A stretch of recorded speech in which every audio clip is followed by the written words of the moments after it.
জানি না রে মা, আমি তোকে কতদিন রাখতে পারবো।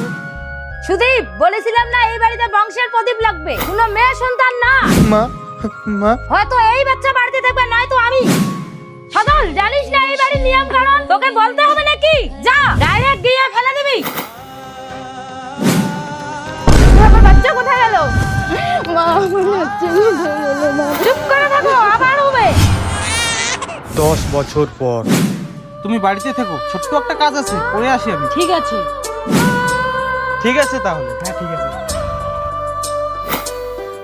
আরে এটা কি এনেছো তুমি? এটা হলো রিয়ের জন্য জামা। কি এই দুর্গাপূজার ছেলের জন্য জামা না এনে ভাগ্নির জন্য দরদ উতলে পড়ছে? সব না, মুখ সামলে কথা বলো।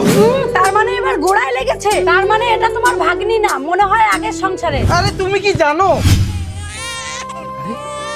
আরে এটা তো মেয়ে বাচ্চা। তাহলে কে ফেলে রেখে গেছে? কি করছো তুমি? আমি বাড়ি নিয়ে যাব। রাখো এইখানে। কি পরিচয় দিবা তুমি? আজকের থেকে আমি ওর মামা। কত কষ্ট করে আমি মানুষ করেছি। তবুও আমি বিশ্বাস করি না। বোন ছাড়ু দিলাম, মা ওরকম মেয়ে।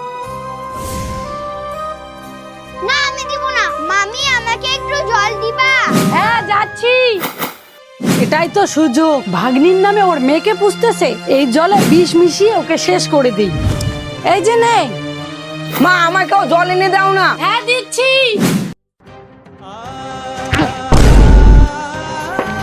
মামি, মামি, এবার মনে হয় শেষ। মামি, মামি। হ্যাঁ, কি হয়েছে?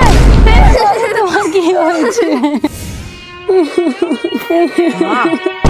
মা, বোনকে কষ্ট দিও না, এমনি তো খুবই কষ্ট মানুষ হয়েছে।